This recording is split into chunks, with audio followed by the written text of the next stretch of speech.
সূরা তাহার 124 নম্বর আয়াতে আছে, যে ব্যক্তি আমি আল্লাহর কোরআন থেকে, আমার জিকির থেকে, আমার স্মরণ থেকে মুখ ফিরিয়ে নেবে, আমি আল্লাহ তার দুনিয়ার জীবনকে সংকীর্ণ করে দেব। চর্ম চোখে দেখতে মনে হবে অনেক কিছুর মালিক হয়ে গেছে। 11 বছর অনেকে ক্ষমতা পেয়ে পৃথিবীর অনেক কিছু আয়ত্তে নিয়েছে। হয়তো 5 বিঘার জমির মালিক ছিল, 11 বছরে হয়েছে এখন 558 বিঘা। জোরে বলেন সুবহানাল্লাহ। নাউজুবিল্লাহ। কেন মালিক আছে হোক, অসুবিধা কি? আমরা একজন পেয়েছি এই যে পটুয়াখালী, ওই রাঙ্গাবালি থানা, ওখানকার যিনি দায়িত্বে আছে, উনি পরপর 2 বার দায়িত্ব পেয়েছে। আমি প্রথম যখন গিয়েছিলাম ওই সময় শুনলাম যে উনি নির্বাচনে পাশ করার পর মাত্র 5 বিঘা জমি দেখিয়েছে। নির্বাচনে পাশ করার আগে হলফনামায় কি দেওয়া লাগে না? মাত্র 5 বিঘা। এই গত বছর যে শুনলাম ওনার জমি হয়ে দাঁড়িয়েছে 8595 বিঘা। ওই এলাকায় জমির দাম যদিও কম, তাহলে এত হয় বলে হইল এবার ডাল এত পাতলা। এমন এমন ডাল আছে, আমরা বিশ্ববিদ্যালয়ে থাকার সময় দেখেছিলাম ডাল দেয় মনে হচ্ছে অজু করা যাবে, এমন পাতলা। তো এই লোকের যদি অন্তত 4 লাখ 5 লাখ টাকাও বিঘা হয়, তাও তো 8595 বিঘা জমি কিনতে হলে এটা মনে হয় 50 বছর সময় লাগার কথা ছিল, অথচ 5 বছরেই হয়ে গেছে। আল্লাহর আইন, আল্লাহর জিকির বাদ দিয়ে যারা মনে করবে যে চর্মচোখে অনেক কিছু দেখতে পাচ্ছি, অনেক ক্ষমতার মালিক আমি হয়ে গেছি, ব্যাংক ব্যালেন্স, টাকা পয়সা, এমনকি অনেকের বউ বেড়ে যায়। কি ক্ষমতা পেলে বউ বাড়ে, এটার প্রমাণ আমাদের চাচা এরশাদ। চাচা মনে হয় যদি এখনো বেঁচে থাকতো, চাষির সংখ্যা বেড়েই যেত। উনি প্রায় এই মরণের আগের বছর একটা স্ট্যাটাস দিয়েছিল, আমার যৌবন এখনো অটুট। 85 বছর বয়স, এখনো যদি বলে যে আমার যৌবন অটুট, আমরা কি ঘোড়ার ঘাস কাটছি? আমাদের একটাই চলে না। এই চর্ম চোখে যেগুলো দেখতে পাই মানুষ মনে করে যে অনেক কিছুর মালিক হয়ে গেছে। আল্লাহ বলেন না, দঙ্কা ওর জীবন আমি সংকীর্ণ করে দেব। শান্তি বলে যেটা, ওটা আমি রাখবো না। ও কোনো জায়গায় শান্তিতে থাকবে না। 24 ঘন্টা ওরা আমি আতঙ্কে রাখবো। ইমানদাররাও আতঙ্কে থাকে, কিন্তু তার ভেতরে আল্লাহ একটা শান্তি রেখে দিয়েছে। কথা বুঝতেছেন? আল্লাহ যে শান্তি রেখেছে তার প্রমাণ কি? ওয়া জিতাবাকুম ওয়া মা জাআলা আলাইকুম ফিদ-দীন মিন হারাজ। আল্লাহ তাআলা বলেন আমি আল্লাহ তোমাদেরকে নির্বাচিত করেছি। খেয়াল করেন তো শব্দের দিকে, আমি তোমাদেরকে নির্বাচিত করেছি, শুধু মনোনয়ন দিয়ে শেষ করিনি।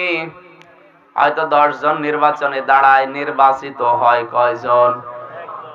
এই পৃথিবীতে এখন মানুষের সংখ্যা প্রায় 750 কোটি। তার ভেতরে মহান আল্লাহ শুধু মনোনয়ন দিয়েছেন 175 কোটি যারা মুসলিম। এদের ভেতরে যারা কোরআনে কারিমের উপরে টিকে আছে, এই মানুষগুলোকে আমার আল্লাহ নির্বাচিত করেছেন। আল্লাহ যে নির্বাচিত করলেন তার প্রমাণ নবীজির হাদিস, আহলুল কুরআনি হুম আহলুল্লাহি ওয়া খাসাতু। নবীজি বলেন যারা কোরআন ওয়ালা হয়ে যায়, এই মানুষগুলো আর সাধারণ মানুষ না, এরা আল্লাহর পরিবারভুক্ত খাস ব্যক্তি। বাংলাদেশেও মনে করেন 100 জনের 96 জন আমরা মুসলমান, সবাই কিন্তু কোরআনের উপরে আমরা চলি না, কোরআন ওয়ালা না। কথা বলেন না কেন? হয়তো 96 এর ভেতরে 6 বাদ দিয়ে দিলে কত থাকে? 9। এই 9 জন মতো হবে। এই 9 জন ব্যক্তির ভেতরে অন্তত আজকের এই কোরআনের ময়দানে যারা এসেছি, আমার বিশ্বাস যে আমরা আছি, তাহলে আমরা শুধুমাত্র মনোনয়ন পাইনি, আমরা নির্বাচিত হয়ে এখানে বসে আছি। আল্লাহ পাক বলেন ওমা জাআলা আলাইকুম ফিদ-দীন মিন হারাজ। কোরআনের উপরে যারা চলে, কোরআনের কর্মী যারা, এই মানুষগুলো কোরআন কেন্দ্রিক জীবন যাপন করার কারণে যে টিকে থাকে, এই টিকিয়ে রাখার জন্য আমি আল্লাহ নিজে তাদের পেছনে দাঁড়িয়ে যাই। এই যে হারাজ, বহু বিপদ আপদ, বহু ষড়যন্ত্র তাদের বিরুদ্ধে হবে আমিও জানি। এজন্য রাসূলকে আল্লাহ কথা আগেই সার্কুলার দিয়েছেন, ইয়া আইয়ুহার রাসূল বাল্লিগ মা উনজিলা ইলাইকা মির রাব্বিক ফাইল্লাম তাফআল ফামা বাল্লাগতা রিসালাতা আল্লাহু ইয়াসিমুকা মিনান নাস ইন্নাল্লাহা লা ইয়াহদিল কওমাল কাফিরিন। সূরা মাইদার 67 নম্বর আয়াতে আল্লাহ ঘোষণা দিলেন, হে রাসূল আপনি তাবলীগ করেন। কি করেন? বলেন বলেন। তাবলীগ করেন, আপনি প্রচার করেন। মা উনজিলা ইলাইকা মির রাব্বিক, আপনার রবের পক্ষ থেকে যেটা আপনার উপরে দেওয়া হয়েছে। উনজিলা মসুলের সিগা, যেটা আল্লাহর পক্ষ থেকে আপনার উপরে এসেছে। আমরা সবাই জানি তার নাম কোরআন, তার নাম ইনজিল, জাবুর, তাওরাত, কি? সুতরাং তাবলীগ যদি কেউ করে, কোরআন কেন্দ্রিক করা লাগবে। আপনি আবার ভুল বুঝবেন না। তাবলীগ করা ফরজ, কিন্তু কোরআন দিয়ে। এতটুকু বলে আল্লাহ কিন্তু আয়াত শেষ করেননি। আল্লাহ তাআলা জানেন যে কোরআনের তাবলীগ করতে গেলে ফল কি হবে। ফাইল্লাম তাফআল ফামা বাল্লাগতা রিসালাতা, হে নবী আপনি যদি কোরআনের তাবলীগ না করেন, আপনি যেন রিসালাতের দায়িত্ব পালন করেননি। আল্লাহু ইয়াসিমুকা মিনান নাস, কোরআনে কারিমের প্রচার করতে গেলে বিপদ আপদ আসবে আমিও জানি। যত রকমের ষড়যন্ত্র হবে আমি আল্লাহ নিজে দায়িত্ব নিলাম আপনাকে বাঁচাবো। শুধু বাঁচিয়েছি তা না, ইয়াসিমু মজারে বর্তমান ভবিষ্যৎ, প্রেজেন্ট ফিউচার। কোন মানুষ যদি সত্যি কোরআন দিয়ে তাবলীগ করতে গিয়ে বিপদে পড়ে, ষড়যন্ত্রের শিকার হয়, আল্লাহ পাক বলেন আমি নিজে তাকে বাঁচাচ্ছি, বাঁচাবো। শব্দটা খেয়াল করবেন তো, ইয়াসিমু, আমি নিজে এখন বাঁচাচ্ছি। কিয়ামত পর্যন্ত যারা আপনার মতো কোরআন দিয়ে তাবলীগ করবে তাদেরকেও আমি বাঁচাবো। অথচ বাস্তবে আমরা পৃথিবীতে দেখতে পাই কোরআনের উপরে যারা আছে, কোরআন দিয়ে ডাকে, এই মানুষগুলো এখন বিপদে, এমনকি মারাও যাচ্ছে। এই যে মানুষ মারা গেলে আমরা ভাবি যে ওর দোষ না থাকলে এমনি ওরে ফাঁসি দিল না, বিষয়টা ঠিক না। কারণ শাহাদাতের মরণ কিন্তু আল্লাহ যাকে তাকে দেয় না। শয়তান আল্লাহর কাছে 3টা জিনিস চেয়েছিল, তার 1 নম্বরেও বলেছে আল্লাহ আমি হায়াত চাই। কি চাই? ক্বালা আনজিরনি ইলা ইয়াউমি ইউবাসুন, আল্লাহ আমি তোমার কাছে একটা জিনিস প্রথমে চাই, যে আমি বেঁচে থাকতে চাই, আমি হায়াত চাই, কিয়ামত পর্যন্ত আমার হায়াত বাড়িয়ে দাও। আল্লাহ বলেন দিলাম। এই জন্য বেশি দিন বেঁচে থাকার আকাঙ্ক্ষা, এটা শয়তানের কথা বলছে না কেন? দেখবেন কত মানুষ মারা যাচ্ছে, কিন্তু শয়তান মরে না। চামড়া জড়ো হয়ে যাচ্ছে, শয়তানের মরণ নেই। মনে হচ্ছে আরো যুবক হচ্ছে, এখনই কাম শেষ হয়ে গেছে, ভুল করে বেরিয়েছে। ভাই নাউজুবিল্লাহ, আস্তাগফিরুল্লাহ। এই যে শয়তান মার্কা মানুষ সহজে মরে, মরতে চায় না। কারণ তো হায়াত আগেই চেয়েছে যে আমি দুনিয়ায় বাঁচতে চাই। তাহলে বেশি দিন বেঁচে থাকার আকাঙ্ক্ষা এটা মানুষের না, এটা কার? কোন মানুষের ঈমান এবং জীবন যৌবন যারা পছন্দ আমার আল্লাহর কাছে হয়, তাকে কিন্তু সাধারণভাবে আল্লাহ মরণ দেয় না। আজকের মাহফিলের সভাপতি কে? এটা না? এ মুরব্বী যদি এখন মারা যায় আর যদি ঈমান নিয়ে মরে, তাহলে কবরে ঘুমিয়ে পড়বে, এই শেষ, আর কিচ্ছু নেই। ফেরেশতারা বলবে ঘুমান, কিয়ামতের আগে আপনাকে ডেকে দেব। এতটুকু খালি ঘুমাবে, আর কিচ্ছু না। কিন্তু যদি শাহাদাতের মরণ পায়, মানে কবরে যাওয়ার পরে আর ঘুমাবে না। বালাহিয়াউন ইনদা রাব্বিহিম ইরযাকুন। আল্লাহ তাআলা বলেন, কোন মানুষ যদি শাহাদাতের মরণ পায়, ও মরণের সঙ্গে সঙ্গে জীবিত, এবং আমি আল্লাহ তাকে খাওয়াই। আপনার কি মনে হয় মানুষ ঘুমিয়ে থাকলে খায়? কথা বলেন না কেন? জেগে থাকলে খাওয়া লাগে। তার মানে শাহাদাতের মরণ যারা পাবে, ওই মানুষগুলো দুনিয়া থেকে বিদায় নিতে দেরি, জিন্দা এবং জীবিত থাকবে। শুধু তাই না, আল্লাহ নিজে তাদের খাওয়াবে। তাও দুনিয়ার এই খাবার না, জান্নাতের খাবারের তুলনায় পৃথিবীর যত উন্নত খাবার হোক, এটা পচা দুর্গন্ধ মনে হবে। আল্লাহ জান্নাতের যে খাবার নিজের কুদরতি হাত দিয়ে তাকে খাওয়াবে, এটা দুনিয়ার সাথে তুলনা চলে? আরো জোরে বলেন। সুতরাং উনি যদি সাধারণ ভাবে মারা না গিয়ে শাহাদাতের মরণ পায়, ওনার জীবন ধন্য। এখন ওনাকে আল্লাহ দেবে কি করে? ওয়ালিয়ালামাল্লাহুল্লাযীনা আমানু ওয়া ইয়াত্তাখিযা মিনকুম শুহাদা আল্লাহু লা ইউহিব্বুজ যালিমিন। সূরা আলে ইমরানের 140 নম্বর আয়াতের শেষের দিকে আছে। তাফসীরে ফি জিলালিল কোরআন সাইয়্যিদ কুতুব লিখেছেন, আল্লাহ তাআলা বলেন, আমি যার ঈমান এবং তার জীবনের কর্মকাণ্ড সম্পর্কে আমার ভালো লাগে, আমার পছন্দ হয়, হে নবী ঘোষণা দেবেন, আমি তাদেরকে সাধারণ মরণ দেই না, তাদের মরণ দিলে আমি শাহাদাতের মরণ দিয়ে ধন্য করি। সুতরাং যারা কোরআনের উপরে টিকে থাকতে গিয়ে অকালে মারা যাচ্ছে, শাহাদাতের মরণ পাচ্ছে, ওরা কিন্তু লস হয়নি, ওদের জীবনে এটাই সবচাইতে বড় পাওয়া এবং চাওয়া। তাহলে বেশি দিন বেঁচে থাকার ভেতরে সফলতা না, সফলতা শাহাদাতের মরণের ভেতরে। কথা বোঝা গেছে? আমার শব্দ ছিল কি, ওমা জাআলা আলাইকুম ফিদ্দীনি মিন হারাজ।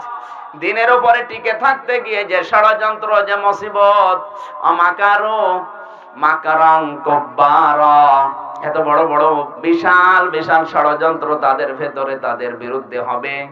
হে নবী, মনে হবে যেন পাহাড় পর্যন্ত টলে যাবে, এরকম ষড়যন্ত্র হবে। আকাদ মাকারু মাকরুহুম ওয়া ইনদাল্লাহি মাকরুহুম ওয়া ইন কানা মাকরুহুম লিতাজুলা মিনহুল জিবাল ফালা তাহসাবান্নাল্লাহা মুখলিফা ওয়াদিহি রুসুলা ইন্নাল্লাহা আজিজুন যুনতিকাম। সূরা ইব্রাহিমের 46-47 নম্বর আয়াত। আল্লাহ তাআলা বলেন, হে নবী, আপনি কি জানেন কোরআনের উপরে চলতে গিয়ে যে ষড়যন্ত্র হয়, এমন কঠিন দুর্বিসন্ধি কাফেরেরা করে, মনে হয় যে পাহাড় পর্যন্ত ভেঙে ফেলবে। কিন্তু আপনি নিরাশ হবেন না। ফালা তাহসাবান্নাল্লাহা মুখলিফা ওয়াদিহি রুসুলা, যে আমি আল্লাহ আমার রাসূলদের সাথে যে ওয়াদা দিয়েছি, এটা আমি খেলাফ করব না। ঈমানের পরে টিকে থাকলে, কোরআন দিয়ে চললে, আমি যে বাঁচাবো, অবশ্যই আমার ওয়াদা আমি পালন করবই।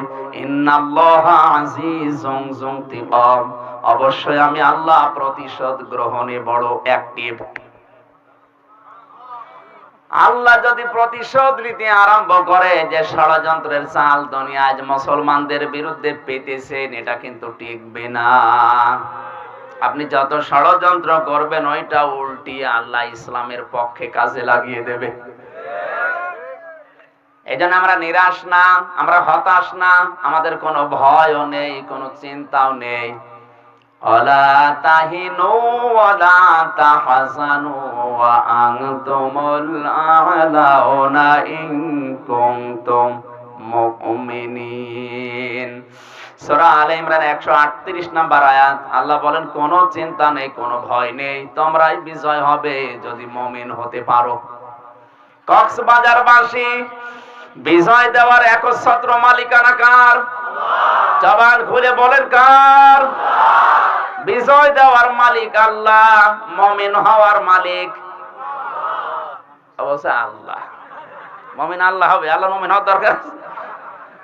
মুমিন হওয়া লাগবে কাদের? আমরা হয়তো আজ কাঙ্ক্ষিত মানের মুমিন হতে পারি না, এই জন্য আল্লাহ তার ওয়াদাও ঠিক রাখে না। আমরা যদি সত্যিই কাঙ্ক্ষিত মানের মুমিন হতে পারতাম, আমার আল্লাহ কোনদিন ওয়াদা ভঙ্গ করে না, তিনি দেখিয়ে দিতেন। নবীজিকে 13 বছরের মাথায় যদি দেখাতে পারে, কি আল্লাহর নবীকে 13 বছরের মাথায় কিন্তু আল্লাহ পাক দেখিয়েছেন, ইযা জাআ নাসরুল্লাহি ওয়াল ফাত, যখন আল্লাহর সাহায্য আসবে হে নবী আপনি তখন বিজয় দেখতে পাবেন। 96% মুসলমানের দেশে আজ 49 বছর আমরা অনেকে চেষ্টা চালাচ্ছি, এখনো আল্লাহর বিধানে দেশে কায়েম হয়নি। বুঝতে হবে আল্লাহ পাক বিজয় দেয় না, আমরা মুমিন হতে পারি না। তাই এখন যদি বলেন মুমিন হতে পারি না মানে আমার নামই তো আব্দুল মুমিন, ঠিক আছে। আমরা বাংলাদেশে মুমিন বলতে মনে করি ওই ছোটবেলায় খাতনা করা আছে, এই খাতনা করে দিলে মানুষ মুসলমান হয়। তাহলে তো ছাগলও মুসলমান। ছাগল খাতনা করেনি, কত ছাগলের মানুষ খাতনা করে দেয়, ছাগল মুসলমান হবে? এমনকি এই সমস্ত দিবসগুলো অনেকে পালন করতে গিয়ে অনুষ্ঠানও করে। ছেলের মুসলমানের অনুষ্ঠান হয় না এলাকায়? কোথায় পেয়েছেন ভণ্ডামি? ছেলে মুসলমানে দেবেন, এমনি তার আগা কেটে দিন। আপনি এই অনুষ্ঠান করবেন, কোথায় পেয়েছেন? 20 বছর হয়ে গেছে ছেলের বয়স, মুসলমানি দেয় না।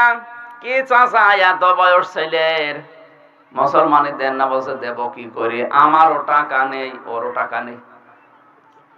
এটা ছেলে মুসলমানি দিতে কয় টাকা লাগে? 500 টাকা দিলে গোড়া থেকে কেটে বাদ দিয়ে দেবে। 200 টাকা দিলে আগা কেটে দেবে 500 বছর। 500 টাকা দিলে গোড়া থাকবে?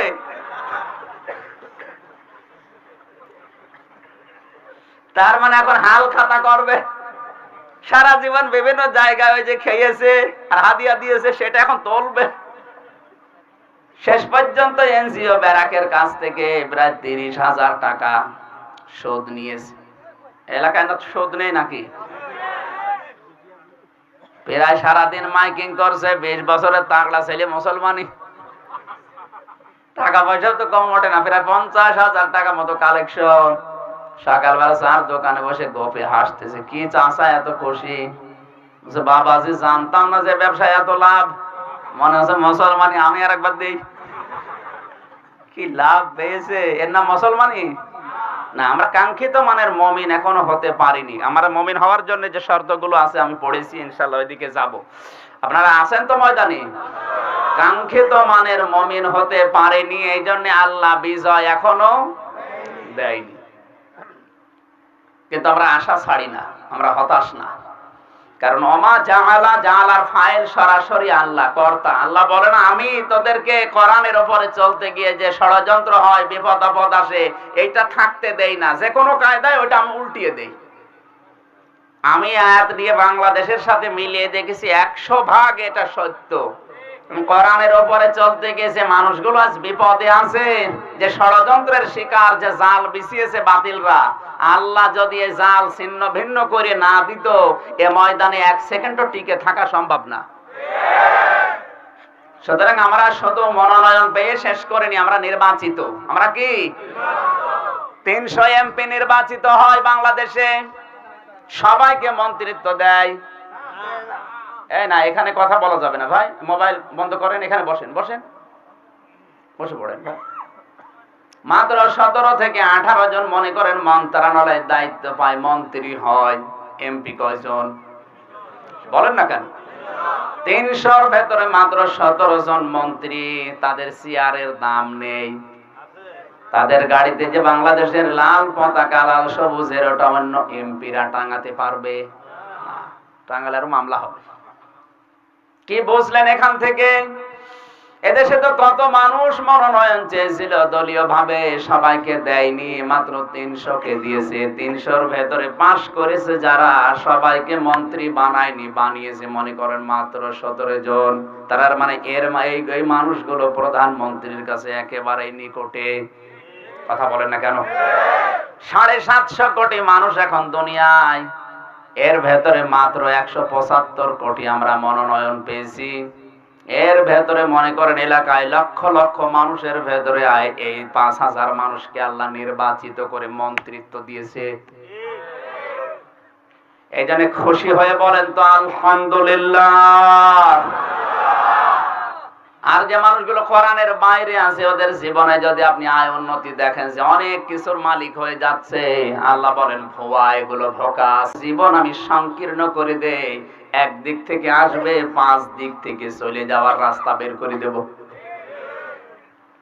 এতটুকুই যদি শেষ করতাম তাও তো ছিল।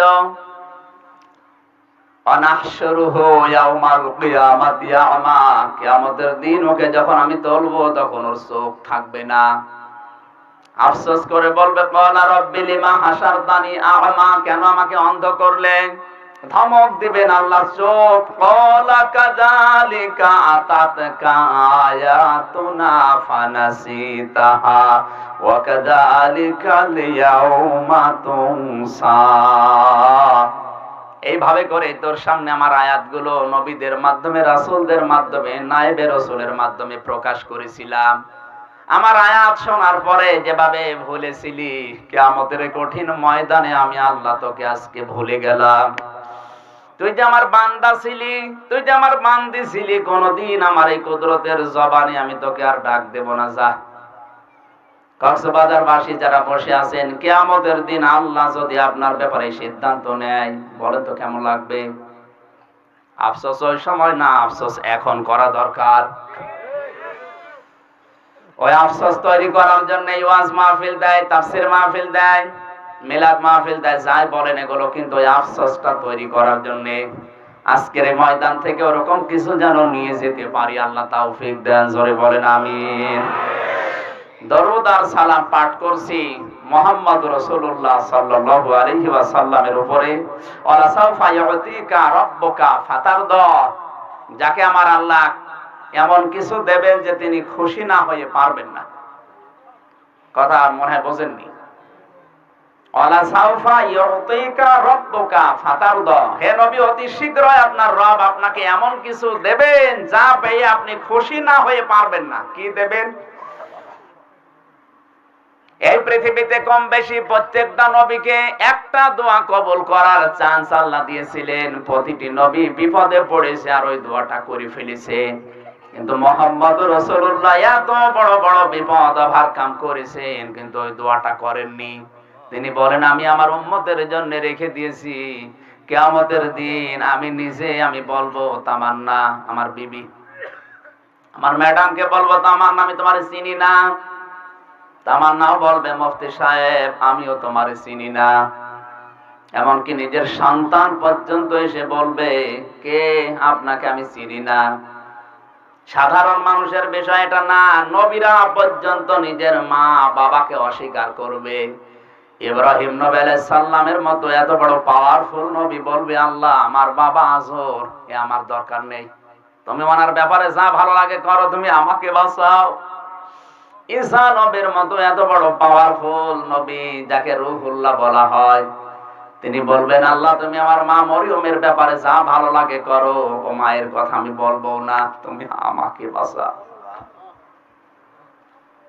বিবেক যাদের আছে তাদেরকে বলছি, এত বড় বড় নবী যারা খলিলুল্লাহ উপাধি পেয়েছে, রূহুল্লাহ উপাধি পেয়েছে, হযরতে মুসা নবীর মতো যারা আল্লাহর সাথে কথা বলতেন, তারা যদি বাবা, তারা যদি মা, তারা যদি স্ত্রীকে বলে চিনি না, এ বাংলাদেশের কোন পীরের খবর আছে যে বলবে যেটা আমার মুরিদ? ওরা বানোয়াট মিথ্যা কথা। এ ধান্দায় যারা আছে এর ধান্দা বাদ দেন, আন্দাজে ধান্দা করে বসে আছে। কোরআন ১৫০০ বছর আগে জানিয়েছে ইয়াউমা ইয়াফিরুল মারউ মিন আখিহি ওয়া উম্মিহি ওয়া আবিহি ওয়া সাহিবাতিহি ওয়া বানিহি লিকুল্লি ইমরিইম মিনহুম ইয়াউমা ইযিন শাআনুন ইউগনি।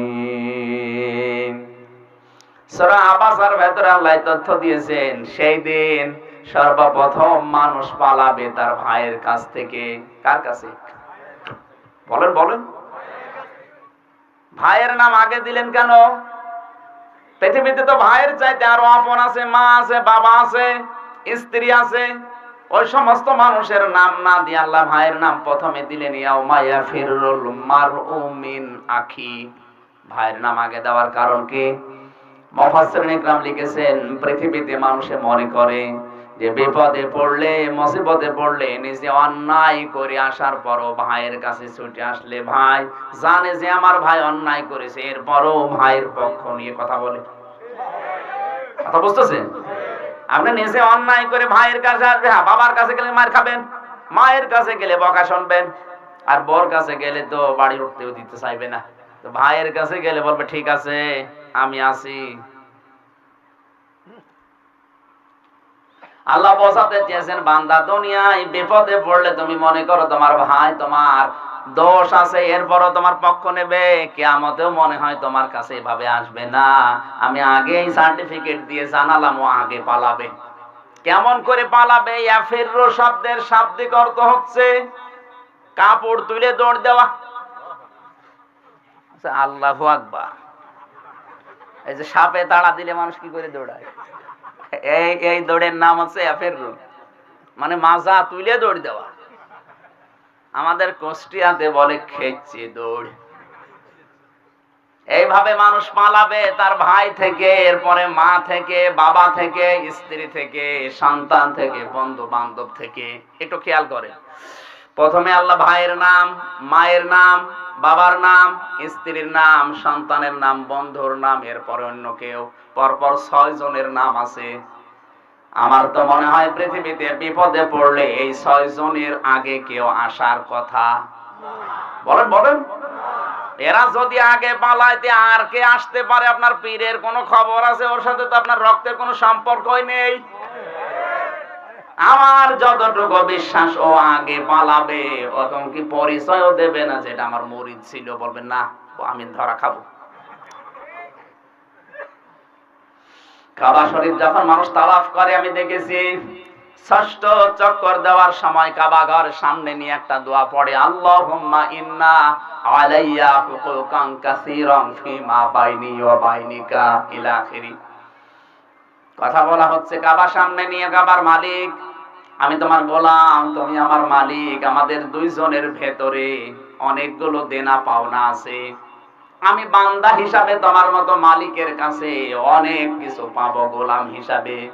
গোলাম হিসাবে তুমি যা দেওয়ার আমাকে সব দিয়েছো। সেই বীর্য থেকে শুরু করে আমি আমির হামজা বানিয়েছো। এখানে আর কার হাত ছিল না, আমার বাবা মায়ের হাত শুধু এতটুকু ছিল যে আমার বাবা আমার মায়ের বিছানায় ছিল, এই শেষ। আর কি কিছু আছে? বাবা তো এতটুকুই দায়িত্ব পালন করেছিল যে আমার মায়ের বিছানায় ছিল, আর কিছু করেনি। বাকি আমার মা যতটুকু কষ্ট সহ্য করে দুনিয়ার মুখ দেখিয়েছে, এখানেও মায়ের কোনো কৃতিত্ব নেই। কারণ ওই বীর্যটা তুমি যদি ওখান থেকে আউট করে দিতে, আমি আমির হামজা আসতাম না।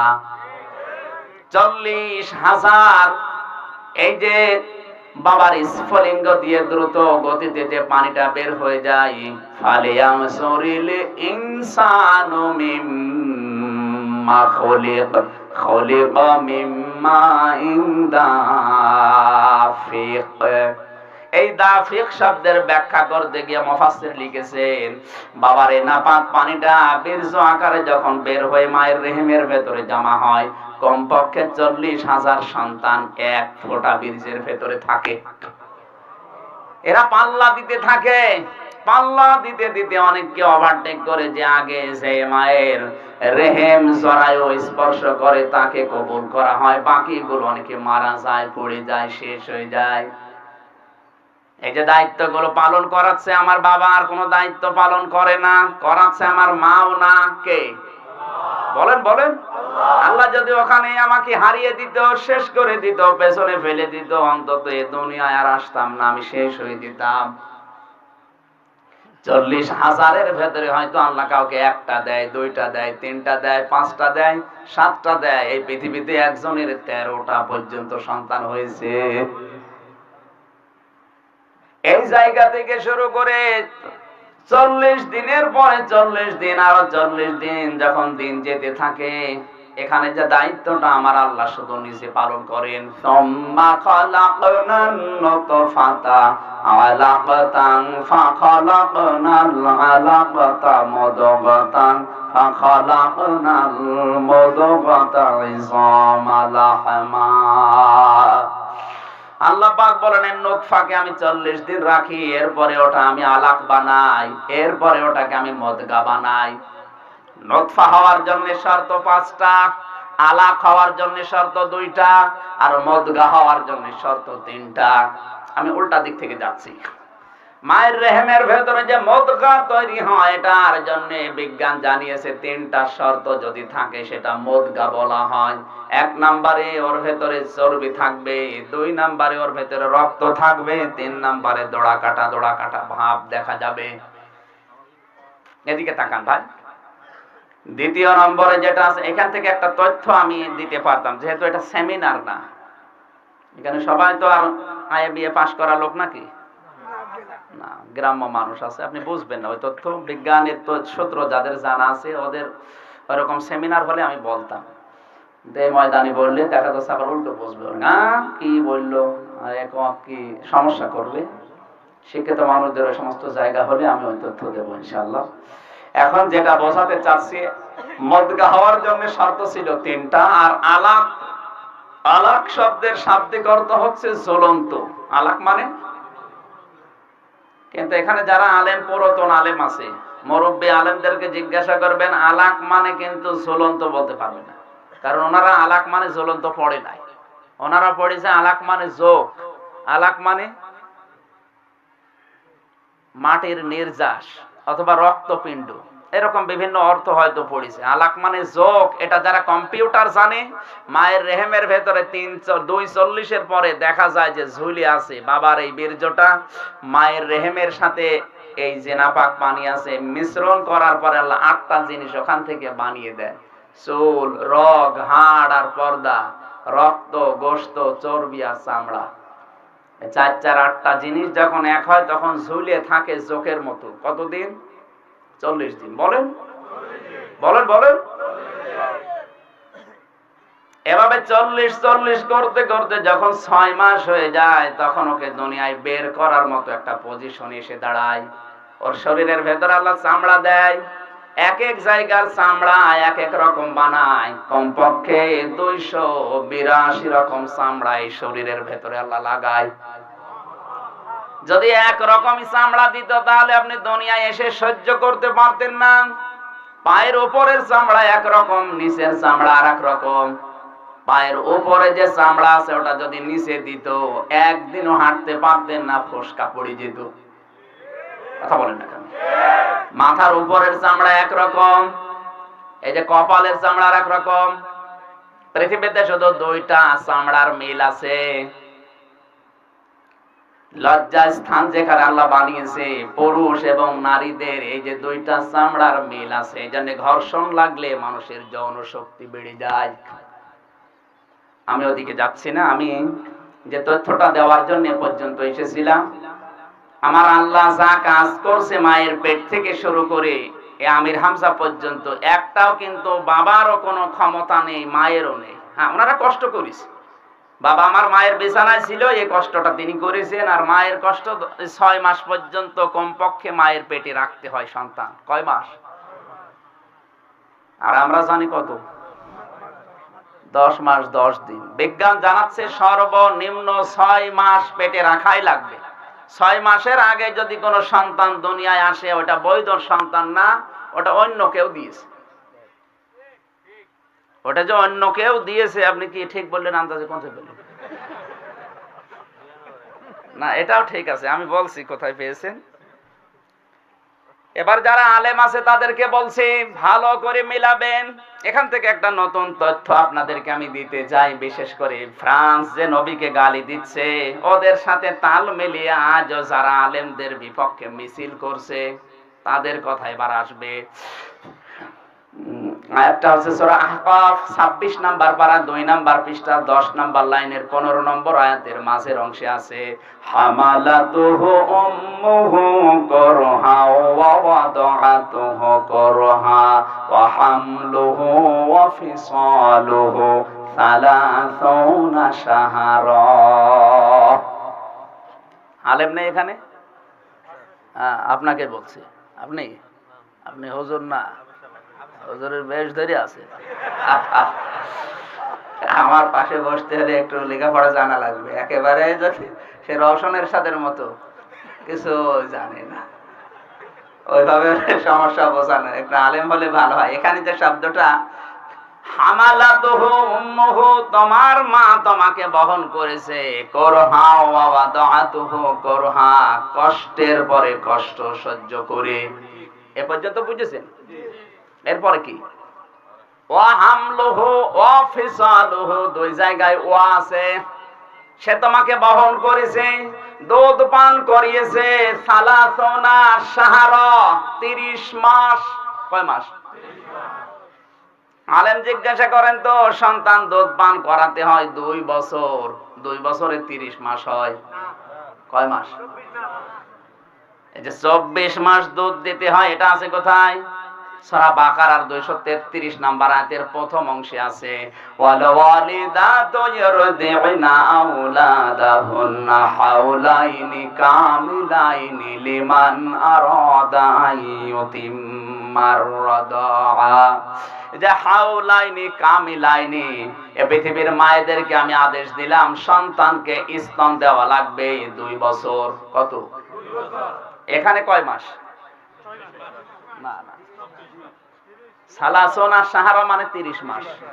তাহলে আল্লাহর আগের কথার সাথে এই কথার কোনো মিল নাই।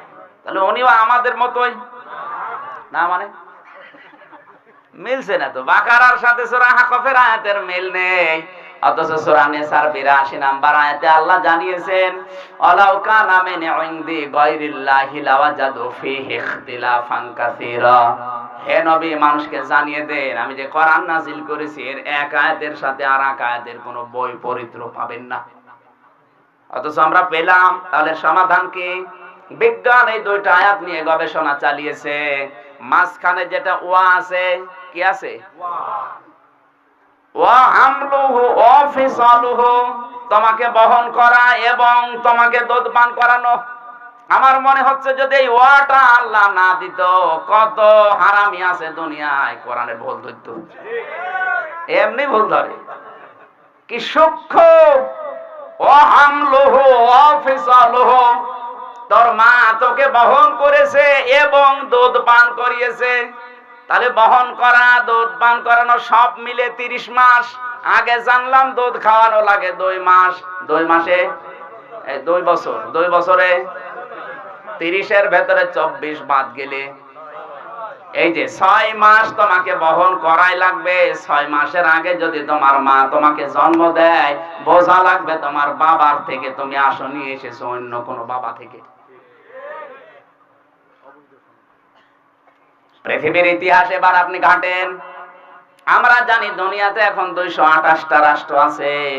এই জানুয়ারি মাসে জরিপ বের হয়, দেখবেন 228টা রাষ্ট্রের ভেতরে 1 নম্বরে যার সন্তান পয়দা করা, তার মানে বিয়ের আগে জন্ম দেওয়ার তালিকায় আছে 1 নম্বরে ফ্রান্স। এরা আমরা জানতে পারছি এগুলো বিয়ের আগে যেগুলো সে বৈধ না অবৈধ। তাহলে ওদের দেশে যে দায়িত্ব আছে ও ওই রকমই, ও বিয়ের আগে হওয়া। যে ম্যাক্রন, এ বিয়ের পরে না আগে? আর যদি বিয়ের পরেও হয় 6 মাসের আগে হয়েছে, তার মানে ওর বাবার না অন্য কেউ দিয়েছে, ওগুলো বৈধ না জারজ? জারজ সন্তানদের 9টা কাজ হবে দুনিয়ায়। জারজ সন্তান যারা, তাদের প্রথম কাজ হবে ওতুল্লিম বাদা যালিকা জানিম। হে নবী, দুনিয়ায় যারা অবৈধ, যারা বদমেজাজি, যারা জারজ, তারা আপনাকে গালি দেবে। তাহলে ওরা যে গালি দিচ্ছে এতে কোনো অসুবিধা নেই ওদের, কারণ ওরা তো ওই রকমই। ওদের সাথে তাল মিলিয়ে আজ নবী নেই। বাংলাদেশে অনেকে নবীর ওয়ারিসদেরকে গালে জুতা মারার কথা বলছে।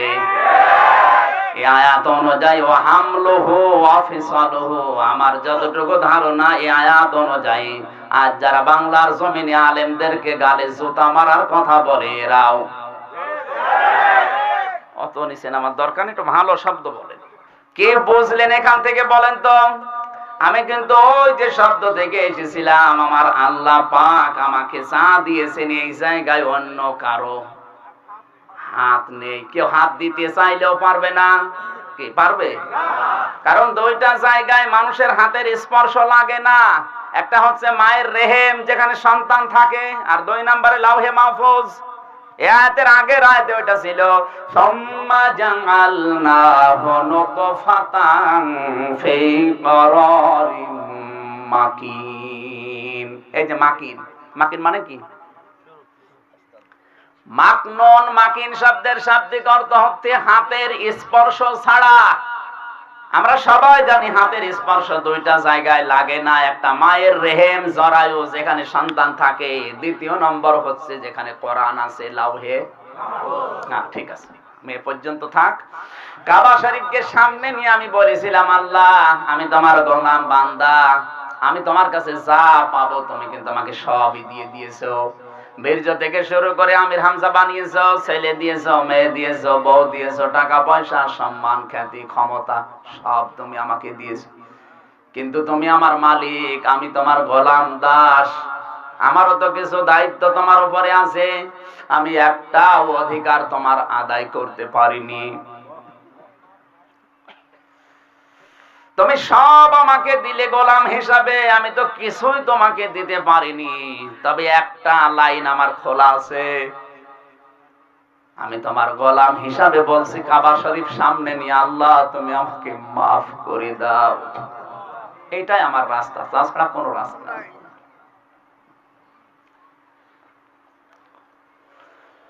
আমার ভাইরা, কঠিন ওই কিয়ামতের ওই ময়দানে সবাই নিজের চিন্তায় বলবে আমারে বাঁচাও, আমারে বাঁচাও। হঠাৎ করে দেখবে একটা আওয়াজ ভেসে আসতেছে। কোন দিক থেকে আওয়াজ আসে? ওই একটা লোক শুধু বলবে আমার উম্মতকে বাঁচাও। সবার নজর ওইদিকে, দৃষ্টি নিক্ষেপ করে দেখবে তিনি আর কেউ না, মুহাম্মদুর রাসূলুল্লাহ। তিনি সিজদায় পড়ে বলছে আমার উম্মতকে বাঁচাও। কক্সবাজারবাসী এ কোন উম্মত? যারা বাবা নিয়ে আসে মায়ানমার থেকে, না এই এলাকায় সব চলে না, এগুলো সবাই টেকনাফে চলে। যে উম্মত গুলো বার্মা থেকে ইয়াবা নিয়ে আসে, বাবা নিয়ে আসে, ডাল নিয়ে আসে, এই উম্মত নাকি? হঠাৎ করে সামনে পর্দা পড়ে যাবে, আল্লাহর নবী বলবেন হে আল্লাহ, এগুলো তো আমার উম্মত, পর্দা ফেলে দিলেন কেন? আমারে সুপারিশ করে এদেরকে জান্নাতে নেওয়ার সুযোগ দেন। আওয়াজ বাড়বে গায়েব থেকে, হে রাসূল এগুলো আপনার উম্মত, ঠিক আছে। আপনি দুনিয়া থেকে বিদায় নেওয়ার পরে আপনার রেখে আসা ইসলাম এরা উলট পালট করে ফেলেছিল। যেটা হারাম সেটাকে ওরা হালাল বানিয়েছে। কথা বলা লাগবে। স্পষ্ট হারাম যেটা, শিরিক যেটা, সেইটা ওরা ধর্মের দোহাই দিয়ে, ধর্মের নাম দিয়ে হালাল বানিয়েছে। আর এই জন্য কিছু আলেম ওরা টাকা পয়সা দিয়ে পালে। আজ বাংলাদেশে সূরা সাবার 22 নম্বর আয়াতের ব্যাখ্যা করে অনেকে জানাচ্ছে যে না অসুবিধা নেই, বানান। সুলাইমান নবী নাকি মূর্তি বানাতে বলেছিল।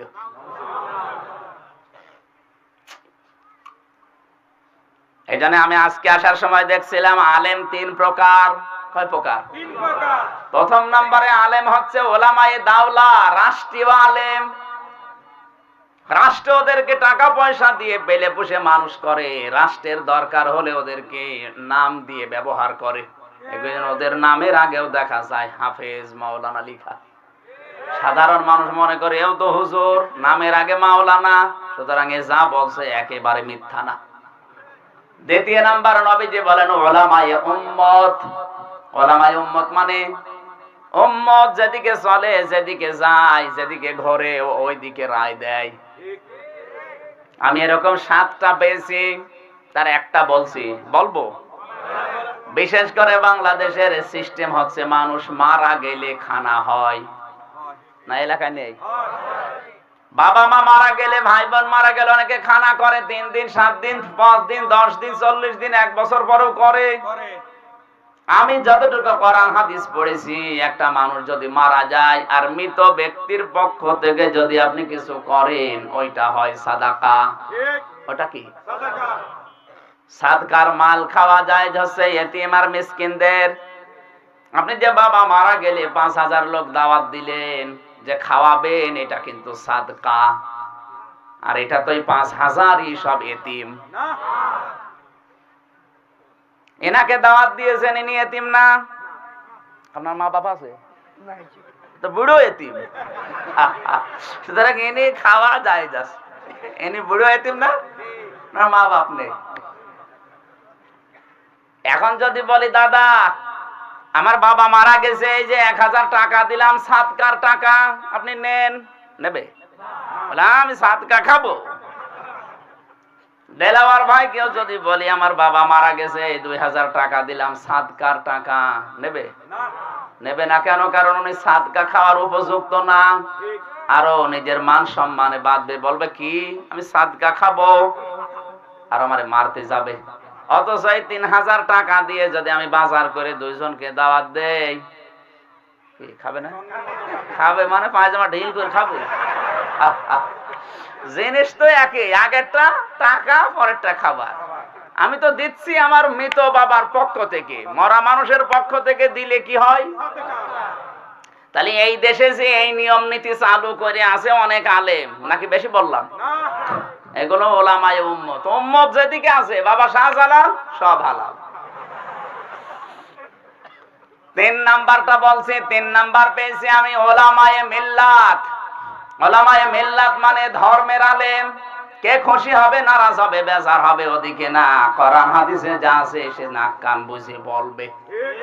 এদেরকে বলা হয় হকপন্থী আলেম। কি? হক্কানি আলেম বলে আমরা যাদেরকে জানি। কান খাড়া করে শোনেন মুসলমান, হক্কানি আলেম পাওয়া যাবে কোথায়? নবীজি জানিয়েছেন 3 জায়গায়। কয় জায়গায়? 3 জায়গায়। ইমাম ইবনে তাইমিয়া রাহমাতুল্লাহ আলাইহি বলেন, কেউ যদি হক্কানি আলেম খুঁজতে চাও তাহলে 3 জায়গায় খোঁজ করবা।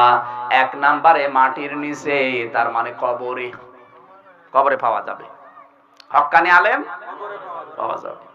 2 নম্বর যদি দেখতে চাও তাহলে জালেমের জিন্দানখানা, তার মানে জেলখানায় খোঁজ করো, পাবা।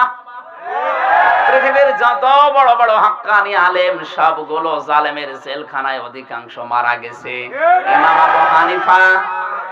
ইমাম আবু হানিফা হক্কানি আলেম, মারা গেছে জালেমের জেলখানায়। ইমাম আহমদ ইবনে হাম্বল হক্কানি আলেম, মারা গেছে জালেমের জেলখানায়। মুজাদ্দিদ আল-ফেসানি তার সারা জীবনের অর্ধেক কাটিয়েছে জালেমের জেলখানায়। আপনি কার নামে তরিকা বানিয়েছেন? মুজাদ্দিদিয়া তরিকা। অথচ আপনার ইমাম তো সারা জীবনের অর্ধেক জেলখানায় ছিল, আর আপনি জেলের নাম শুনলে ভয় পান। কিসের তরিকা বানিয়েছেন আপনি? ভণ্ডামি করার জায়গা পান না তাদের নাম নিয়ে। ইমাম বুখারী যার কিতাব আমরা সহিহ হাদিস বলে চালিয়ে দেই যে সহিহ, আমি সহিহ আকীদার লোক, অথচ ইমাম বুখারী জেলখানায় ছিল। আজ যারা সহিহ আকীদার দাবি করে শুধু বলি ওড়াচ্ছে যে এইটা সহিহ, এটা সহিহ, আপনি তো জেলের নাম শুনলে ভয় পান। তাহলে হক্কানি আলেম 2 নম্বরে কোথায় পাওয়া যায়?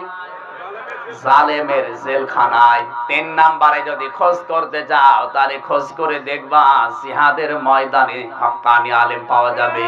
আমি কোরআন এবং হাদিসের দৃষ্টিতে কি কি দরকার ওটা বলছি। এখন আপনি নিজে যদি বোঝার মতো ক্ষমতা থাকে বোঝেন, আর যদি বোঝার মতো ক্ষমতা না থাকে তাহলে আপনার বোঝার দরকার নেই। এখন আমার যতটুকু ধারণা, জিহাদের ময়দান হচ্ছে বাংলাদেশে কোরআনের মাঠগুলো। এই সমস্ত জায়গাতে আজ কোরআনের সঠিক কথা বলে টিকে থাকা এখন সহজ না কঠিন? বহুত কঠিন এখন। কারণ জালেমের সামনে হক কথা বলা এটা বড় জিহাদ। আর এই জিহাদের ময়দানে এখন টিকে আছে খুব কম আলেম, সব গুটিয়ে নিয়েছে। দিনকাল ভালো না, দরকার নেই। এখন অনেকে যদি বলেন কই কোরআনের মাহফিল, ওয়াজ মাহফিল, ওরস শরীফ, আজিমুস শান গোসল শরীফ চলছে, কোনো অসুবিধা নেই। অসুবিধা নেই জানি, কিন্তু সেখানে ওয়াজ মাহফিল, তাফসির মাহফিল, আজিমুস শান, ওরস শরীফ, ওরস মোবারকে কোরআনের কথা দেখবেন হয় না। আমি যতটুকু দেখেছি ওখানে আয়াত পড়ে কোরআনের, কিন্তু বেকিয়ে চলে যায় অন্যদিকে। এই চট্টগ্রামের ফটিকছড়িতে একবার আসার সময় দেখি আমারে দাওয়াত দিয়েছিল, আসতে দিল না, বলছে আপনি ওয়াজ শোনেন। 17 সাল ওই সময় ওয়াজ হচ্ছে কুল হুয়াল্লাহু আহাদ, হে নবী আপনি বলেন আল্লাহ এক। ঠিক আছে না? এ পর্যন্ত ঠিক আছে? এবার কানে হাত দিয়ে যে এত জোরে বলছে, এই নবী কোন নবী? এ নবী ফাতেমার বাবা। এ ফাতেমা কোন ফাতেমা? এ হোসাইনের মা। এ হোসাইন কোন হোসাইন? এ শাহাদত বরণ করেছিল কারবালায়। এবার আপনাদেরকে আমি হোসাইনের করুণ জীবনী শোনাবো। আয়াত পড়েছে কি? আর তাফসির হচ্ছে হোসাইন। তো এইরকম তাফসির ওরস মাহফিলে, ওরস মোবারকে যদি কিয়ামত পর্যন্ত করা হয়, কেউ কিছু বলবে? কারণ ও তো আয়াতের উপরেই নেই। আর আমরা যে আয়াত পড়ে আয়াতের উপরে থাকি, এই কারণেই তো সমস্যা হয়। আজকে যে আয়াত পড়েছি আয়াতের উপরে থাকতে দেবেন তো? আমি নবীজির কথা বলছিলাম, হঠাৎ নবীজির আওয়াজ আসবে যে আমার উম্মতকে বাঁচাও। তিনি বলবেন না যে রাবিয়া বসরিকে বাঁচাও, তিনি বলবেন না যে আমার নাতি হোসাইনকে বাঁচাও, তিনি বলবেন আমার উম্মতকে বাঁচাও। সুতরাং আমাদের উম্মত হওয়া লাগবে। তার অপমানে যদি আপনার কলিজায় আগুন না ধরে, আপনি যদি কষ্ট না পান, তাহলে আপনি কিসের উম্মত? সঙ্গে সঙ্গে আমার আল্লাহ জবাব দেবেন, আলা সাউফা ইউতিকা রাব্বুকা ফাতারদা। হে নবী আজকে আমি আপনাকে এমন কিছু দেব যাতে আপনি খুশি না হয়ে পারবেন না। আপনার মন মতো আপনি সুপারিশ করেন, আমি আল্লাহ আপনাকে অর্ডার দিয়ে দিলাম। ওই সুপারিশের ভেতরে যেন আমি আমির হামজাও থাকি। জোরে বলেন আমিন। কোরআনে কারীমের 6666 আয়াত থেকে মাত্র একটা আয়াত পড়েছি। আর বিশ্ব নবীর লক্ষ লক্ষ হাদিসের ভেতরে একটা হাদিসের মাত্র 4-5 লাইন পড়েছি। সামনে যতটুকু সময় আছে আমি দেখি এর ভেতরে যাই। আপনি কিন্তু সময় নিয়েছিলাম 4:15 পর্যন্ত থাকা লাগবে, থাকবেন তো? জবান খুলে কোরআনের সোনালী আয়াতটা পড়েন, আউযু বিল্লাহি মিনাশ শাইতানির রাজিম, বিসমিল্লাহির রহমানির রহিম, ইন্নাল্লাহা আশতারা মিনাল মুমিনিনা আনফুসাহুম ওয়া আমওয়ালাহুম বিআন্না লাহুমুল জান্নাহ। এ পর্যন্ত থাক, কারণ এত বড় আয়াত শেষও হবে না, ও দরকার নেই। যতটুকু পড়লাম এই পর্যন্ত দেখি। আয়াত নাম্বার হচ্ছে 111। কত? সূরা তাওবা। কোন আয়াত থেকে কথা শুনতে হলে যে সমস্ত নিয়ম নীতিগুলো আগে মেনটেন করা লাগে, আমরা তো সময়ের অভাবে কিছুই পারবো না। 5টা বিষয় আগে দেখে নেওয়া লাগে: শুদ্ধ তেলাওয়াত, ঐতিহাসিক প্রেক্ষাপট, বাস্তব কিছু মূল মেসেজ ওই আয়াত থেকে বের করে নিয়ে আসা। এরপরে ওখান থেকে যে শিক্ষাটা আল্লাহ দিতে চায়, ওই শিক্ষাটা জাতির ভেতরে কি করে কায়েম করা যায়, এই সিদ্ধান্ত নিয়ে তাফসির শোনা। এরকম 5টা বিষয় নিয়ে মন নিয়ে বসা লাগে তাফসির মাহফিলে। আমরা তো এরকম মন নিয়ে বসার কথা ছিল, কিন্তু সময় কম হওয়ার কারণে আমরা একবারে সব বাদ দিয়ে চলে যাচ্ছি তাফসিরের ভেতরে। ইন্নাল্লাহ আশতারা, অবশ্যই আমি আল্লাহ ক্রয় করে নিয়েছি, না ক্রয় করব? ইশতারা মাজির সিগা, আমি আল্লাহ ক্রয় করে নিয়েছি। মিনাল মুমিনিনা, মুমিনদের কাছ থেকে, আমওয়ালাহুম আনফুসাহুম ওয়া আমওয়ালাহুম, তাদের মাল এবং তাদের জীবন, বিআন্না লাহুমুল জান্নাহ, বিনিময়ে আমি আল্লাহ তাদের জান্নাত দিয়ে দিয়েছি।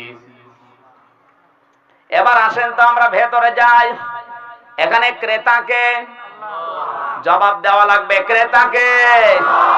বিক্রেতা না, না, আন্দাজে কথা বললে হবে না।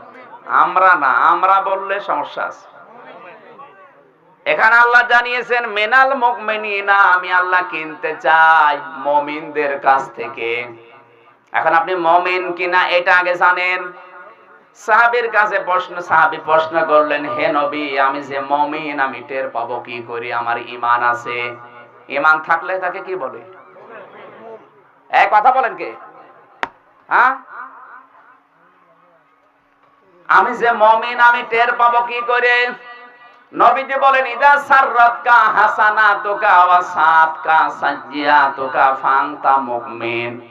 যখন তোমার ভালো কাজগুলো তোমাকে আনন্দ দেবে আর অন্যায় কাজগুলো তোমাকে কষ্ট দেবে, তখন বুঝবে তোমার ঈমান আছে। কক্সবাজারবাসী, বাংলাদেশে ভালো কাজ সবার কাছে ভালো লাগে? এক কথা বলা লাগবে। অন্যায় কাজ সবার কাছে কষ্ট লাগে না? কত অধিকার আপনার দ্বারা, আপনার দলের দ্বারা মানুষের নষ্ট হয়, এরপর যে দলের লোক বলে সব হালাল করে নেন। আপনি নামাজ পড়তে পারেন, রোজা রাখতে পারেন, হজ করতে পারেন, দাড়ি থাকতে পারে, আপনার ঈমান নেই, আপনি বেঈমান। সুতরাং আপনি যদি দেখেন যেটা অন্যায়, আপনার কষ্ট লাগবে। আমরা দেখি যে আপনার কষ্ট লাগে না। দিনের কাজ আপনি রাতে করে ফেলেন, তাও আপনার কষ্ট লাগে না। আমি ওইদিকে যাচ্ছি না, আপনি এই সব সময় ওইদিকে নিয়ে যান। আমি একটা ভালো জিনিস বলছি, অনেকে দিনের কাজ রাতে করে ফেলে, এমনকি যেদিন করবে ওই দিনের আগের দিনও করে ফেলে। এটা তো আপনি জানছেন যে অন্যায়, অন্যায় জানার পরও আপনার কষ্ট লাগে না, আরো বলেন না ঠিক আছে। তাহলে আপনি নামাজ পড়ছেন, রোজা রাখছেন, দাড়ি রেখেছেন, আপনার কি নেই? ঈমান নেই। আপনার কাছ থেকে আল্লাহ কিনবে না। আল্লাহ কিনতে চায় কাদের কাছে? আর মুমিন কারা? যাদের ভালো কাজ ভালো লাগে, অন্যায় কাজ কষ্ট লাগে। এই থিওরিটা মনে রাখবেন। মুমিন তারা যাদের ভালো কাজ আনন্দ লাগে, সে যেই করুক, আর অন্যায় কাজ দেখলে তার কষ্ট লাগবে, সে যেই করুক। এই থিওরিটা বাংলাদেশে যদি আমি এখন খাটাই, এই দেশে ইমানদার বেশি না বেঈমান? হ্যাঁ, তাহলে আল্লাহ কিন্তু বেঈমানের কিছু কিনবে না। আল্লাহ কিনতে চায় শুধুমাত্র, এমনকি মুনাফিকেরটা আল্লাহ কিনবে না, কাফেরটা তো কিনবেই না। যদি আল্লাহ মুনাফিক, কাফের, মুশরিকদেরটাও কিনতো, তাহলে আমার আল্লাহ কারুনের সম্পদ কিনে নিত। আপনার চাইতে তার টাকা কম ছিল না? কম ছিল। এজন্য আল্লাহ সরাসরি কিনতে চাচ্ছেন নিজে। ক্রেতা বিক্রেতা হচ্ছে সবাই না, শুধুমাত্র মুমিন। আরো জোরে, আল্লাহ কিনতে চাই দুইটা জিনিস। এক নম্বরে জান, দুই নম্বরে আপনার সম্পদ। বিনিময়ে আল্লাহ যেটা দিতে চায় তার নাম জান্নাত, যার একটা শিকের মূল্য তামাম দুনিয়া বিক্রি করলেও হবে না। এবার আসেন আমরা তাফসীরে প্রবেশ করছি। আছেন তো? আমরা জানি যে কোনো জিনিস কেনা বেচা করতে হলে চারটা জিনিস লাগে। একজন ক্রেতা লাগে, একটা বিক্রেতা লাগে, একটা সম্পদ লাগে, তার একটা মূল্য লাগে। না শেষ করে দেব? ওঠা যাবে না ভাই, 15 মিনিট সময় আছে এখনো, আপনি এর পরে যাবেন। এখানে সরাসরি ক্রেতা আল্লাহ নিজে। আমি এই দৃষ্টিকোণ থেকে বলছি, আমি যদি ক্রেতা হই, সরাসরি মনে করেন আমি নিজে ক্রেতা। চট্টগ্রামে বা কক্সবাজারে মাছের দোকানে গেলাম, পচা মাছ আমি কিনবো? বলেন না কেন? দরকার হয় সব দোকানে যদি পচা মাছ দেখতে পাই, মাছই কিনবো না, চলে আসবো, পরের দিন যাবো, তাও মাছ দরকার নেই। আমার কতটুকু মেধা আছে? এতটুকু জ্ঞান নিয়ে, মেধা নিয়ে যদি পচা মাছ আমি কিনতে রাজি না হই, আপনার বিবেক কি বলে? আমাদের মহান মালিক, তার বিচক্ষণতা কম, তার বুদ্ধি বিবেক, তার জ্ঞান। তিনি কিনতে চাইলে পচা মাল কিনবে? পচা জিনিস কিনবে? এবার প্রশ্ন আসতে পারে, মাল আর জীবন পচে কি করে? আপনার আল্লাহ, আপনি যদি কিনতে চান বাজার থেকে কিছু পবিত্র জিনিস, পাক টাটকা, এগুলো দেখে দেখে আপনি নেবেন। মহান আল্লাহ যেহেতু নিজে ক্রেতা, উনি যদি কিছু কিনতে চায় অবশ্যই পাক এবং পবিত্র জিনিস ছাড়া কিন্তু কিনবে না। আর পাক পবিত্র জিনিস মুনাফিকের কাছে থাকে না, কাফেরের কাছে থাকে না, মুশরিকের কাছে থাকে না। পাক জিনিস থাকবে শুধুমাত্র মিনাল মুমিনিনা, মুমিনের কাছে। এখন মুমিনের জীবন পাক হওয়ার জন্য শর্ত দিয়েছে 3টা। এজন্য যারা হজে যায় সর্বপ্রথম তাদের 3টা কথা প্রথমে বলা লাগে। সর্বপ্রথম বলা লাব্বাইক, আল্লাহ আমি হাজির হয়ে গেছি। লা শারীকা লাকা লাব্বাইক, আমি তোমার সাথে কোনো শিরিক করি না, কাউকে করতেও দেই না। আমি শুধু শিরিক করি না তা না, আমি শিরকের দলের মেম্বারও না। এই কথা আপনি কাবা শরীফকে সামনে নিয়ে বলছেন, লা শারীকা লাকা লাব্বাইক, আল্লাহ আমি মুশরিক না, আমি শিরিক করি না, আমার নামটা তোমার হাজিরা খাতায় লিখে নাও। আল্লাহ বলেন না, এখনো তিনটা কথা তোকে স্পেশাল ভাবে বলা লাগবে। বল, ইন্নাল হামদা, যত রকমের প্রশংসা আজকে থেকে আমি করব, তোমার ছাড়া কোনো প্রশংসা আর হবে না। বাংলাদেশে এসে আপনার বিবেককে বলেন তো, আপনি কি আল্লাহর বাইরে আরো কারো প্রশংসা করেন? আপনার হজ হয়নি। আমরা দেখতে পাচ্ছি এই দেশে অনেক হাজি আল্লাহর প্রশংসার চাইতে ওদের বাবার প্রশংসা বেশি করে। তাহলে ওর হজ হয়নি, কারণ ইন্নাল হামদা, হামদের আগে আলিফ লাম, এর আগে ইন্না। গ্যারান্টি দিয়ে বলেছিলেন আপনি এখন থেকে কোনো প্রশংসা আর কারো হবে না, সে মরা বাবা হোক আর জীবিত বাবা হোক, এখন প্রশংসা হবে শুধুমাত্র তোমার। 2 নম্বরে ওয়ান নি'মাতা লাকা, আমাকে যত নিয়ামত তুমি দিয়েছো এই নিয়ামত গুলো সব আমি ব্যবহার করব তোমার জন্য। এই নিয়ামতের ভেতরে আমার সন্তান আছে, কথা বলে না কেন? এই নিয়ামতের ভেতরে আমার সন্তান আছে, আমার বউ আছে, আমার ক্ষমতা আছে, সুতরাং আমার ক্ষমতাও ব্যয় হবে তোমার জন্য। অল মুলকা লাকা, এমনকি আমি যদি বাংলাদেশে যে রাজ্য রাজনীতি কিছু করিও আমি তোমার জন্য করব। মুলক মানে রাজনীতি, মুলক মানে রাজত্ব। আমি যদি রাজত্ব চালাই, রাজনীতি করি, তাও তোমার জন্য করব। আল্লাহ বলেন, এ দাঁড়া, এবার বল লা শারীকা লাকা লাব্বাইক, আল্লাহ আমি আবার বলছি যে আমি শিরিক করব না। আর ওখান থেকে এসে শিরিকের যত কাজ নিজে আঞ্জাম দিচ্ছেন, আপনার জীবন আমার আল্লাহ পবিত্র করেনি। আপনি যতই মাদ্রাসা বানিয়ে দেন, মক্তব বানিয়ে দেন, মসজিদে টাইলস লাগিয়ে দেন, আপনার এটা আমার আল্লাহ কিনবে না, কারণ আপনার এটা না পাক, পাক না, আপনার নিজের শরীরই তো পাক না। 2 নাম্বার শব্দটা আরো কঠিন, ও আমওয়ালাহুম, তোমাদের মাল আমার আল্লাহ কিনতে চান। এই মাল কোন মাল? এই মাল মানে আবুল মাল, এখন কামাল, মোস্তফা কামাল না, আগের আবুল মাল না। এই মাল আবার 9 প্রকার। কয় প্রকার? আমার তো সময় মনে হয় ঘড়ি নষ্ট হয়ে গেল, এত তাড়াতাড়ি যাচ্ছে কি করি? চাবি মেরে দেবো নাকি? মাল যে 9 প্রকার আছে, আমি তাফসিরে পেয়েছি, মাল শব্দটা প্রধানত আমার আল্লাহ নবীকে জানিয়েছেন, পৃথিবীর শ্রেষ্ঠ মাল বা সম্পদ হচ্ছে আল্লাহওয়ালা নেককার মেয়ে লোক। আদ-দুনিয়া কুল্লুহা মাতাউন ওয়া খায়রু মাতা'id দুনিয়া ইমরাতুস সালিহা।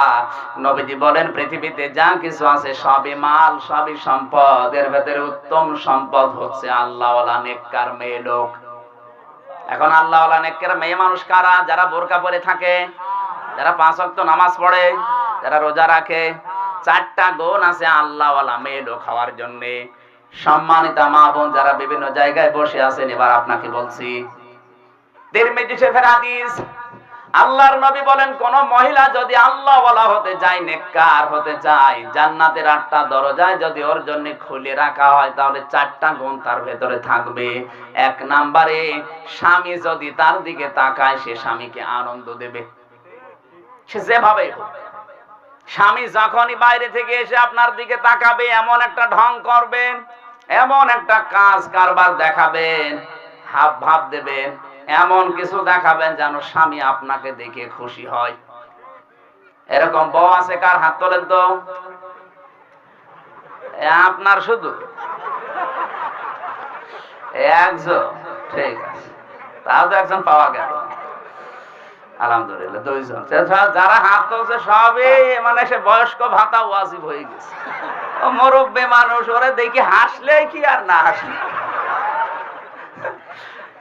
70-80 বছর বয়সে বউ হাসলে কোনো লাভ আছে? হাসি দিলে লাভ হবে, দিলে আর ভাই কথা বলছে না কেন? না, সম্মানিতা মা বোনেরা, আমরা রেসপন্স পাচ্ছি না। স্বামী যদি আপনার দিকে তাকিয়ে খুশি না হয়, আপনি নেককার হতে পারবেন না। যতই নামাজ পড়েন, রোজা রাখেন আর কালো বোরকা পরেন, হবে না। স্বামীকে আনন্দ দেওয়া লাগবে, এটা ইবাদত, সে যেভাবেই হোক। যদি কাতো কত দেওয়া লাগে তাও দেবেন, কি কোনো অসুবিধা নেই।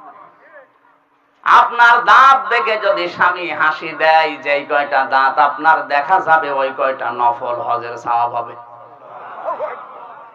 আল্লাহু আকবার বলছেন, বাড়ি আছে তো, বাড়ি যেয়ে দেখবেন দাঁত কেলিয়ে পড়িয়েছে। কি গো, হুজুর বলল দাঁত দেখলেই সওয়াব, ও তো দাঁতই নেই। দাদির দাঁত আছে? আছে, যে কয়টা আছে বলবেন ওই কয়টা বের করে রাখো। না, মা বোন যারা এসেছেন ও দাদিরে বলছি না, যারা যুবতী আছেন তাদেরকে বলছি, স্বামীকে আপনাকে আনন্দ দেওয়া লাগবে, এটা নেককার মহিলার প্রথম গুণ।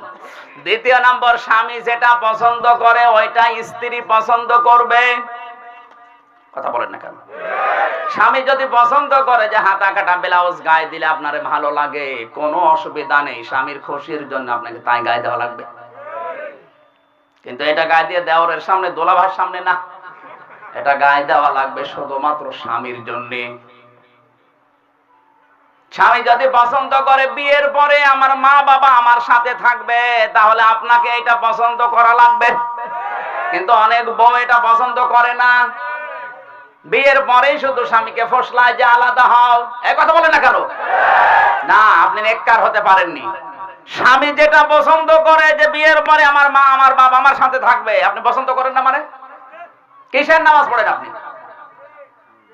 ওই মহিলার সবচাইতে দুর্ভাগা, হতভাগা, যে তার স্বামীকে তার আত্মীয় স্বজনের সাথে সম্পর্ক রাখতে দেয় না। ও তো জানেও না বিষয়টা। আল্লাহর নবী বলেন, যে লোক চাই যে আমি বেশি দিন বেঁচে থাকি আর আমার রিজিক বৃদ্ধি হয়ে যাক, আমার টাকা পয়সা বেড়ে যাক, সে যেন তার রক্তের সম্পর্কিত যারা আছে তাদের ভালোবাসে, খোঁজ খবর নেয়, খরচ করে। কিন্তু এটা পারা যায় না শুধু বর কারণে। কারা কারা এই কথার সাথে একমত আছেন দেখি হাত তোলেন তো। বিয়ে না করে হাত তোলার দরকার নেই, বিয়ে করিয়েছেন যারা, এই এলাকায় বিয়ে তো বন্ধ নাকি? বিয়ে শাদী হচ্ছে না। আমি যে কথা বোঝাতে চাই, মা বোনেরা, আপনি তো নাদান,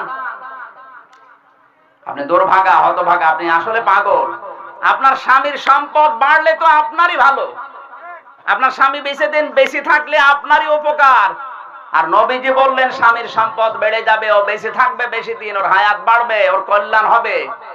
ও যদি নিজের আত্মীয় স্বজন যারা রক্তের সম্পর্কিত, মা বাবা ভাই বোন, এদের খোঁজ খবর নেয়, সাধ্য অনুযায়ী এদের পেছনে খরচ করে, তাহলে আপনার স্বামীর সম্পদও বাড়বে, হায়াতও বাড়বে। আর আপনি সেইটাই বন্ধ করেন, আপনি পাগল না? স্বামী পছন্দ করেছে আমার সাথে আমার মা বাবা থাকবে, কিন্তু আপনি পছন্দ করেন না, আরো আলাদা করতে বলেন। আপনি নামাজ পড়লে, রোজা রাখলে, কালো বোরকা পড়লে আপনি নেককার হতে পারেননি। আমার যতটুকু ধারণা বাংলাদেশে এরকম বউ আছে হাজারে হাজার। আমরা কিছু বলতে পারি না, কারণ এখন বাধা। ছেলে মেয়ে আছে, ওর দিকে তাকিয়ে তালাকও দেওয়া যায় না। কথা বলেন না কেন? সেদিন রাঙ্গামাটি ছিলাম কয়েক বছর আগে, এক কলেজের অধ্যাপক হাউমাউ করে কাঁদছে, বৃদ্ধাশ্রমে ওর মাকে রেখে দিয়েছে। মা বলছে, বাবা আমি যখন মারা যাব তখন তুই মাথার উপরে ফ্যানটা পাল্টিয়ে নতুন ফ্যান লাগিয়ে দিবি। ছেলে বলছে, মা তুমি তো মারা যাবে, তখন আবার ফ্যান কি হবে? মা বলছে, বাবা আমি আজ 3 মাস এখানে আছি, কর্তৃপক্ষকে বলেছিলাম ফ্যানটা পাল্টিয়ে দিতে, দেয় না, ও ফ্যান তো নষ্ট। আমার যতটুকু ধারণা এই 3 মাসের ভেতরে তুই আসিস নাই। আজকে আমি মারা যাচ্ছি, কর্তৃপক্ষ খবর দিয়েছে, জানে তুই দেখতে এসেছিস, আমি তাও জানি, এজন্য তোরে বলছে আমি যখন মারা যাব তখন এই ফ্যানটা রাখবি না। আমার যতটুকু বিশ্বাস, আমি মারা গেলেই কিছুদিন পরে তোর সন্তান তোরে এখানে রেখে যাবে, কিন্তু তোর তো ফ্যান ছাড়া ঘুম হয় না, তোর কষ্ট হবে, এজন্য আগে থেকে তোরে সাবধান করলাম, তুই ফ্যানটা পাল্টিয়ে দিস, তোর উপকার হবে। ওই অবস্থায় দেখলাম ওর হাতের উপর ওর মা মারা গেল। হাও মা উপরে কেঁদে বলছে, হুজুর এ দোষ শুধু আমার একা না, এ দোষ আমার বোর। আমার বারবার ফসলা যে বাড়ি থাকলে বুড়ি থাকলে আমি তোমার ভাত খাবো না। বাধ্য হয়ে আমার মাকে আমি বৃদ্ধাশ্রমে রেখে গেছি। বাবা আমার মারা গেছে আজ থেকে 12 বছর আগে। আজকে আমার মাটা মারা গেল, এখন আর নাম ধরে ডাকার মতো আমার আর কেউ নেই। ও কক্সবাজারবাসী, আমার যতটুকু ধারণা শুধু ওই কলেজের অধ্যাপক না, এখানে অনেক বিবাহিত মানুষ বসে আছে যারা তার বউর কাছে ওই রকমই। এক কথা বলেন, শুধু নামাজ পড়ে রোজা করে কালো বোরকা পরে মনে করছে হ্যাঁ আমার মতো নেককার আর কি আছে। আপনার স্বামী যেটা পছন্দ করে ওটা আপনাকে পছন্দ করা লাগবে, যদিও আপনার কষ্ট হয়। হাদিসের ৩ নাম্বার ভাষা হচ্ছে আল্লাহর নবী বলেন স্বামী যেটা আদেশ করবে সেটা সে আনন্দ চিত্রে যদি সমর্থ থাকে মেনে চলবে। হ্যাঁ, অবৈধ কোনো কিছু করলে হবে না। ৪ নাম্বারে স্বামীর অনুমতি ছাড়া সে বাড়ির বাইরে যেতে পারবে না, সে যত গুরুত্বপূর্ণ কাজ হোক। এমনকি কোনো মহিলা যদি হজে যেতে চায় তাও যেতে পারবে না যদি সাথে মাহরাম না থাকে। কথা বুঝতেছেন? 14 জন পুরুষ মানুষের একজন যদি সাথে না থাকে, ওর বাইরে যাওয়া বলতে 48 মাইলের উপরে বাড়ি থেকে যাওয়া জায়েজ নেই। সেটা হজ হলেও হজের মতো ফরজ বিধান পালন করা যেখানে জায়েজ নেই, সাথে মাহরাম না থাকলে। অথচ বাংলাদেশের অনেকে রাজনীতি করার দোহাই দিয়ে এই কক্সবাজার থেকে চলে যাচ্ছে খুলনায় রাজনৈতিক মিটিং এ। ওর সাথে কে আছে? সাথে ফেরেশতা। কে? শেষে দেখা যায় ছেলে মেয়ে হয় ওর স্বামীর মতো না, ওর মতো না, সব হয় নেতার মতো। কি গো, অনেকে বলে হুজুর বউ আমার, সন্তান জন্ম দিলাম আমি, কিন্তু ছেলের চেহারা আমার মতো না, ছেলের চেহারা হুজুরের মতো। হুজুর মতো হবে না কেন? কারণ ও তো গেছে কাকে নিয়ে। এই জন্য বাস্তবতা হচ্ছে আপনি নিজে যদি 48 মাইলের বাইরে যেতে চান, স্বামীর অনুমতি ছাড়া বাইরেও যাওয়া জায়েজ নেই। এমনকি 14 জনের একজন আপনার সাথে থাকা লাগবে। আমরা মাল শব্দের ব্যাখ্যা যে করছিলাম, 9টা শব্দগুলো হয়তো শেষ হচ্ছে না। আল্লাহ বিনিময়ে যেটা জান্নাত দিতে চেয়েছেন, জান্নাতের আবার হাজার হাজার বর্ণনা আছে। আমরা পরের আয়াতে পেয়েছিলাম ইকাতিলুনা ফি সাবিলিল্লাহি ফায়াকতুলুনা ওয়া ইউকতালুন। আল্লাহ পাক বলেন এখন জানমালের মালিক আমি, জান্নাতের মালিক না, না, জান্নাতের মালিক আর আল্লাহ নেই। আমি তো বেঁচে দিয়েছি, জান্নাতটা আল্লাহ আমাকে দিয়েছে, জান্নাতের মালিক আমি। আমি যদি জানমাল দিতে পারি তাহলে জান্নাতের মালিক আমি। তাহলে জানমালের মালিক বলেন বলেন। এখন জানমাল আল্লাহ কি করবেন বলেন, ইকাতিলুনা ফি সাবিলিল্লাহ। এই জানমাল দিয়ে তোমরা আল্লাহর রাস্তায় লড়াই করবা, সংগ্রাম করবা।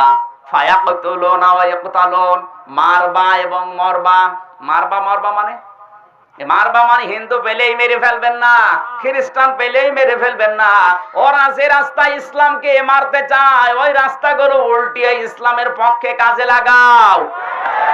ওরা আজ নির্বাচন করে নেতা হয়ে দেশ থেকে ইসলাম তুলে দিতে চায়, তোমাদেরও দায়িত্ব নির্বাচন করে নেতা হয়ে ওই জায়গাটায় ইসলাম কায়েম করা। সুতরাং এই পক্ষে যদি আপনাকে রায় দেওয়া লাগে, ইসলাম আমি টিকিয়ে রাখতে রায় দিলাম, তাহলে রায়টা, এই ভোটটা, এই সমর্থনটা, এটা একটা আমানত। এটা কি? আর আমানতের দায়িত্ব পালন করা ফরজ। এই দায়িত্বটা আজ আমরা পালন না করতে পারার কারণে আজ অনেক কিছু হারিয়ে ফেলেছি। এমনকি বাংলাদেশের অবস্থা এমন জায়গায় এখন দাঁড়িয়েছে, 96% আমরা মুসলিম, অথচ কোরআনের অনুষ্ঠান করতে গেলে অনুমতি নেওয়ার সিস্টেম কোথায় পেয়েছেন? ভণ্ডামি। এগুলো লাগতো না যদি দেলাওয়ার ভাই হতো জনপ্রতিনিধি।